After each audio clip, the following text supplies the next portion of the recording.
नमस्ते विद्यार्थी मित्रों, एक लंबे अंतराल के बाद फिर से आपका स्वागत है। कक्षा 12वीं में हिंदी में आज हम बात करेंगे आखिरी चैप्टर जो है आज वो भाग 2 का। नाम है डॉक्टर भीमराव अंबेडकर और इस चैप्टर को 2 भागों में विभाजित किया है। एक है जाति प्रथा और श्रम विभाजन और दूसरा है मेरी कल्पना का आदर्श समाज। दोस्तों, हम सब जानते हैं डॉक्टर भीमराव अंबेडकर जिन्होंने इस देश के उद्धार के लिए, इस देश के विकास के लिए, पिछड़ों के विकास के लिए अपनी पूरे जीवन को समर्पित कर दिया देशवासियों के लिए। तो ऐसी महान प्रतिभा डॉक्टर भीमराव अंबेडकर के जो उनके भाषण के दौरान उनके जो विचार हैं उनको संकलित करके इस चैप्टर में लिया गया है और उसको 2 भागों में विभाजित किया है।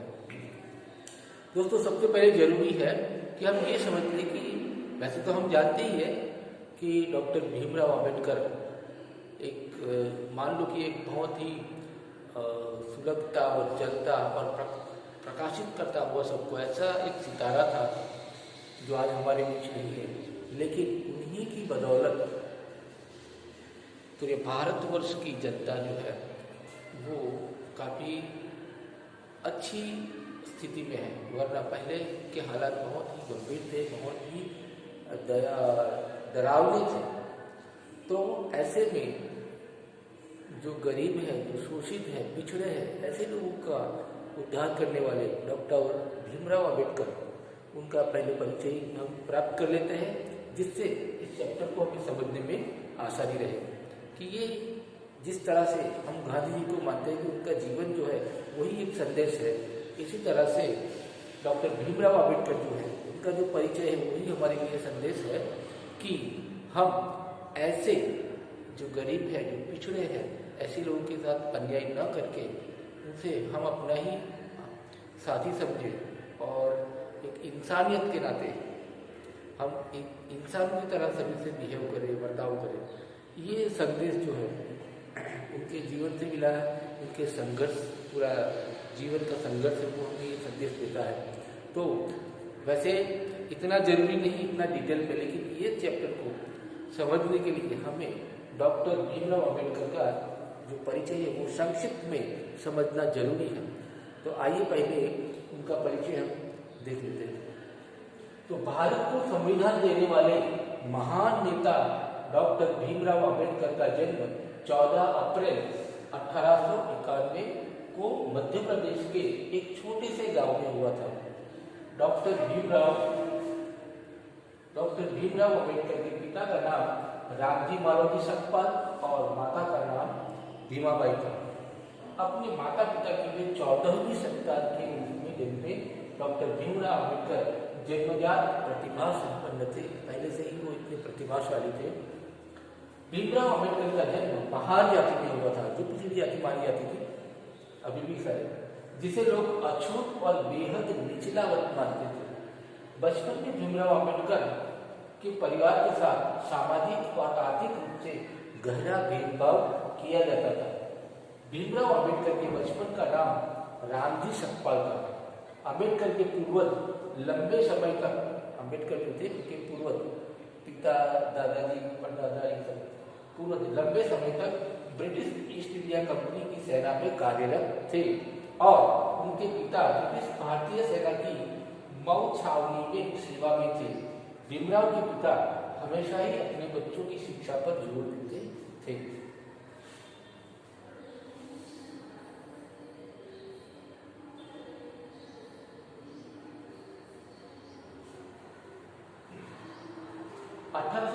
में भीमराव अंबेडकर जी के पिता सेवानिवृत्त हो गए और इसके 2 साल बाद अंबेडकर की मां की मृत्यु भी हो गई। बच्चों की देखभाल उनकी चाची ने कठिन परिस्थितियों में रहते हुए की। रामजी सकपाल के केवल 3 बेटे, बलराम, आनंदराम और भीमराव, और 2 बेटियां, एक मंजुला और दूसरी तुलासा ही इन कठिन हालातों में जीवित बच पाए। 14 संतान से इसमें से सिर्फ इतने लोग ही जिंदा रह गए, बाकी लोग गुजर गए। तो अपने भाइयों और बहनों में केवल अंबेडकर ही सफल हुए और इसके बाद बड़े स्कूल में जाने में भी सफल हुए। उन अपने एक देशभक्त देशस्थ ब्राह्मण शिक्षक महादेव अम्बेडकर जो उनसे विशेष स्नेह रखते थे के कहने पर अम्बेडकर ने अपने नाम से सकपाल, जो उनका सरनेम था सकपाल, वो हटाकर अम्बेडकर जोड़ दिया, जो उनके गांव में नाम अम्बावली पर आधारित था। तो उन्होंने अपने जो शिक्षक है महादेव अम्बेडकर, उन्होंने डॉक्टर भीमराव अम्बेडकर की जो पहले की सरनेम थी सकपाल, उसे हटा करके अम्बेडकर किया।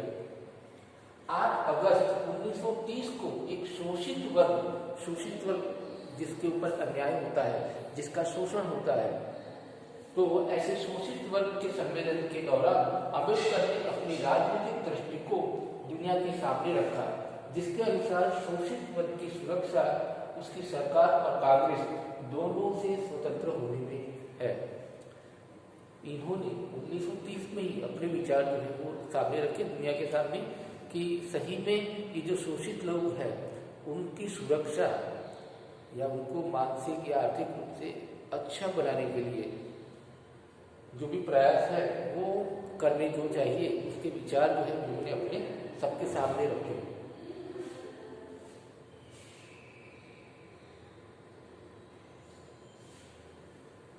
अपने विवादास्पद विचारों और गांधी और कांग्रेस की कटु आलोचना के बावजूद अम्बेडकर की प्रतिष्ठा एक अद्वितीय विद्वान, यूनिक पर्सनालिटी और विधि नेता की थी, जिसके कारण 15 अगस्त 1939 में भारत की स्वतंत्रता के बाद कांग्रेस की नेतृत्व वाली नई सरकार अस्तित्व में आई, तो उसने अम्बेडकर को देश का पहला कानून मंत्री के रूप में सेवा करने के लिए आमंत्रित किया, जिसे उन्होंने स्वीकार कर लिया। तो हमारे भारत देश के स्वतंत्र भारत देश के जो पहले कानून मंत्री थे वो अम्बेडकर ही थे। 29 अगस्त 1939 को अम्बेडकर को स्वतंत्र भारत के नए संविधान रचना के लिए बड़ी संविधान मसौदा समिति के अध्यक्ष पद पर नियुक्त किया 1943 और 29 अगस्त को उनको जो संविधान हमारा बना, कॉन्स्टिट्यूशन जो बना, उसका जो प्रेसिडेंट है, उसको अध्यक्ष जो है वो उनको बनाया और 26 नवंबर 1949 को संविधान सभा ने संविधान को अपना लिया। तो इस तरह से पूरे भारत में वैसे कहा जाता है कि जब हमारा संविधान बनाना था तो उस वक्त सब लोग ढूंढ रहे थे विदेश में, तो विदेश में जाकर वो ढूंढ रहे थे कि हमारा संविधान बनाना है भारत का, तो कोई आकर के बनाओ। तब उनको बाहर से दूसरे देशों से पता चला कि आपके देश में ही तो है ऐसे प्रतिभावान, उनके अलावा और कोई इतना बढ़िया जो है संविधान नहीं बना सकता। तो सबने जब बताया, उसके बाद जो हमारे राष्ट्रपिता है या फिर हमारे उस वक्त के राष्ट्रपति या प्रधानमंत्री, वो सबने देखा कि ये एक प्रतिभाशाली व्यक्ति है डॉक्टर अम्बेडकर, तो फिर उनको ये संविधान बनाने के लिए आमंत्रित किया और उन्होंने संविधान 1949 को संसद से पेश भी किया। आगे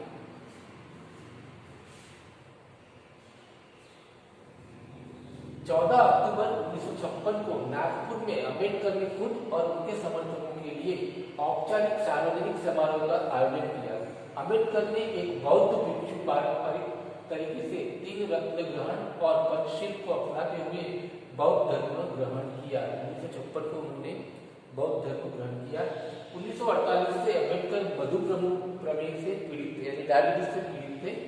1948 से जून से अक्टूबर 1954 तक वो बहुत बीमार रहे, यानी 48 से जून से अक्टूबर, जुलाई, अगस्त, सितंबर, अक्टूबर, ये 5 महीना वो बहुत बीमार रहे।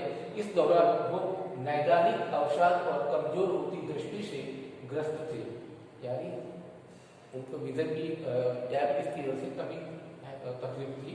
और 6 दिसंबर 1956 को अम्बेडकर जी की मृत्यु हो गई।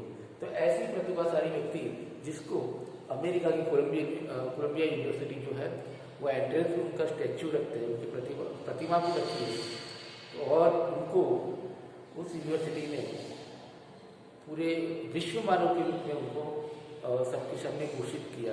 तो ऐसे प्रतिभावान अम्बेडकर में अपने अपनी अपने परिवार की चिंता न करते हुए देश के शोषित गरीब पीड़ित लोगों की सेवा करके उनकी सुरक्षा के लिए काफ़ी इंतजाम किए। तो हम देखते हैं आगे इस चैप्टर का पहले सारांश देख लेते हैं, उसके बाद आगे बढ़ते हैं।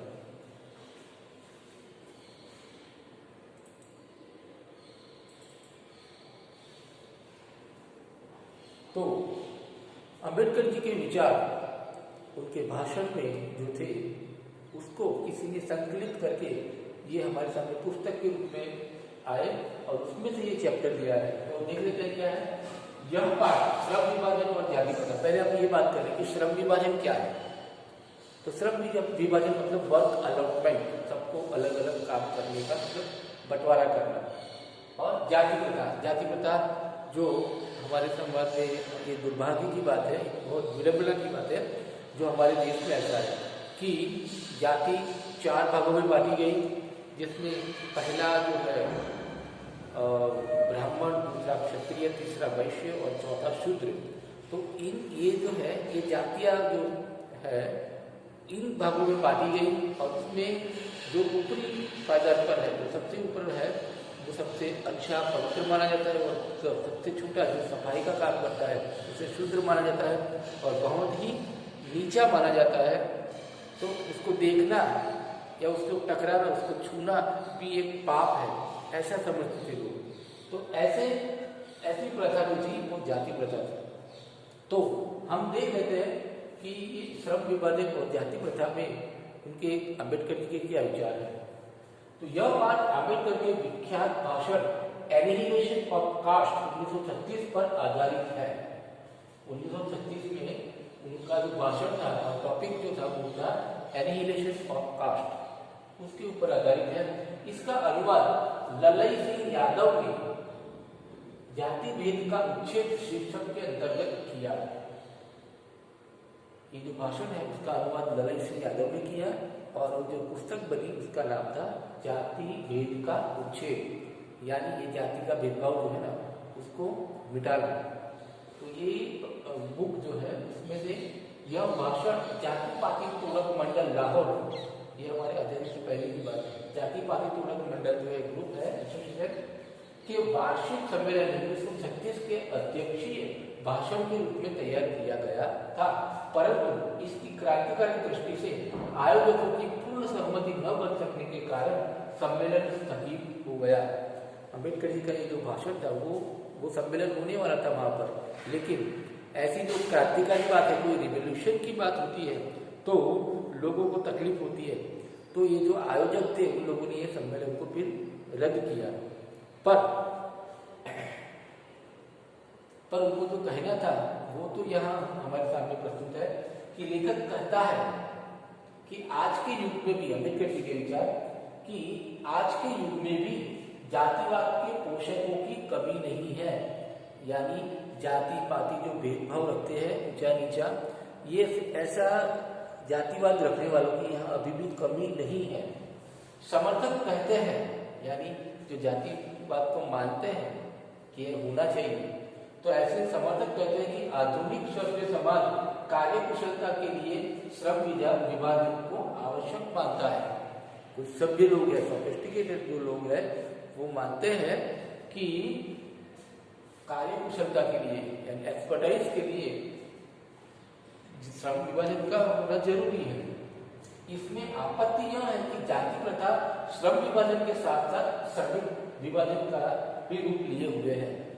अब यहाँ एक सेंटेंस बहुत समझने की जरूरत है कि यहाँ क्या होता है कि चलो एक काम का बंटवारा कर देते हैं, ठीक है, जाति के आधार पर, लेकिन यहाँ तो इसमें लोगों का भी बंटवारा हो जाता है। जो श्रमिक है, जो कामदार है, उनका भी बंटवारा हो जाता है कि अगर कोई सफाई का काम करता है तो वो नीची कौम का हो गया, नीची जाति का हो गया, और कोई अगर पढ़ाई का काम करता है या कर्मकांड, हवन, पूजा, ये सब काम करता है तो वो ऊंची जाति का। तो इस तरह से सिर्फ काम का बंटवारा ना करके उसको ऊंच नीच का जो बंटवारा हो जाता है उसके ऊपर आपत्ति है।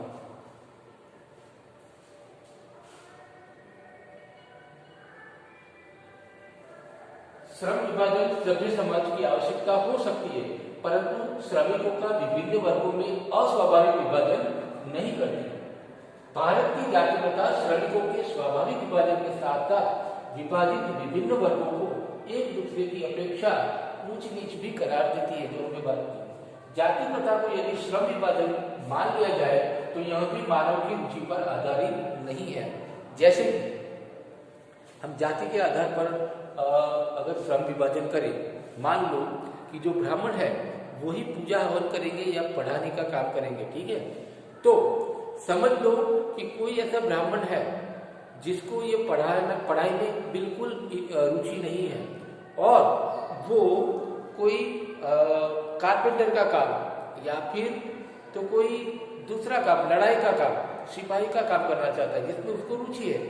तो अगर जबरदस्ती उसको पूजा हवन नहीं करना पड़ रहा तो वो अपने इंटरेस्ट के खिलाफ है तो वो इतना अच्छा परफॉर्म नहीं कर पाएगा। तो सक्षम समाज को चाहिए कि वह लोगों को अपनी रुचि का पेशा करने के लिए सक्षम बनाए। जाति प्रथा में यह दोष है कि इसमें मनुष्य का पेशा उसके प्रशिक्षण या उसकी निजी क्षमता के आधार पर न करके उसके माता पिता के सामाजिक स्तर से किया जाता है। ये तो गलत बात हुई कि अगर माता पिता अगर वो मिट्टी के बर्तन बनाने का काम कर रहे हैं तो बेटे को भी वही काम करना है, क्या वो जरूरी है? अगर उसके अंदर ऐसी काबिलियत है कि वो दूसरा कोई काम कर सकता है तो वो करना चाहिए उसको। पर यहाँ ये तो इसके खिलाफ है। यह मनुष्य को जीवन भर के लिए एक पेशे में बांध देती है। अगर एक पेशा उसका ठीक से नहीं चला तो दूसरा कर नहीं सकता, तो ये तो एक पेशे में बांध देने की बात है। ऐसी दशा में उद्योग धंधे की प्रक्रिया और तकनीक में परिवर्तन से भूखों मरने की नौबत आ जाती है। अगर अपना धंधा नहीं चला तो फिर वो दूसरा धंधा तो कर ही नहीं सकता, तो फिर उसे भूखे मरने की नौबत आ सकती है। हिंदू धर्म में पेशा बदलने की अनुमति न होने के कारण कई बार बेरोजगारी की समस्या उभर जाती है। जाति प्रथा का श्रम विभाजन मनुष्य की स्वेच्छा पर निर्भर नहीं रहता। मनुष्य अपनी इच्छा के आधार पर अपना काम धंधा नहीं कर सकता, तो ये तो गलत है। इसमें व्यक्तिगत रुचि व भावना का कोई स्थान नहीं होता। पूर्व लेख ही इसका आधार है। तो इस तरह से जाति प्रथा में ये पाबंदियां हैं।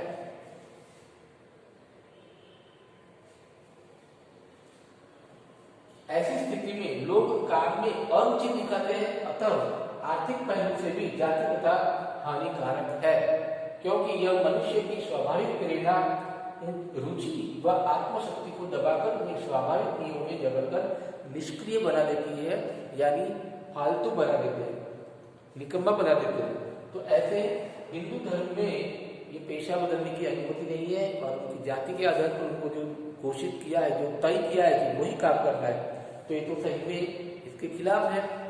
जो जिस इंसान को जहाँ रुचि है वहाँ नहीं काम कर सकता, उसकी काबिलियत किसी और काम में तो वो नहीं कर सकता, किसी एक पर्टिकुलर पेशे पे उसको बांध रखती है।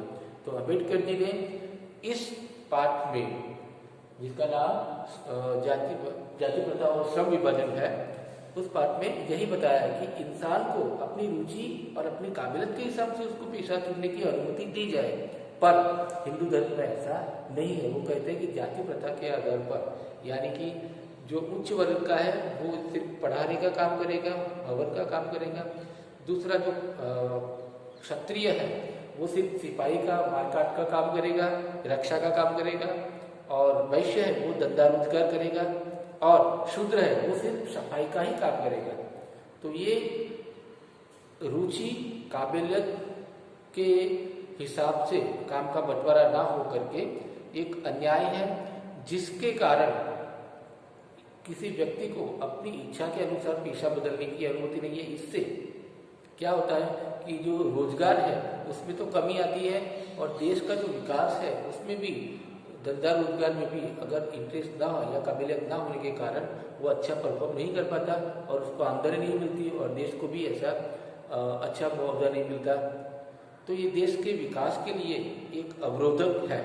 तो इसलिए अम्बेडकर जी ने जाति प्रथा के आधार पर श्रम विभाजन का विरोध किया है। तो दोस्तों, हमने ये सारांश देखा जाति प्रथा और श्रम विभाजन पर। अब अगले वीडियो में हम देखेंगे दूसरा, मेरी कल्पना का आदर्श समाज। तो आपसे निवेदन है कि आप पाठ्य पुस्तक में से पाठ को पढ़ें और रेफरेंस बुक में से पढ़ो कि आखिर में ये अम्बेडकर जी क्या कहना चाहते हैं। दूसरे वीडियो में मिलेंगे मेरी कल्पना का आदर्श समाज लेकर के। धन्यवाद।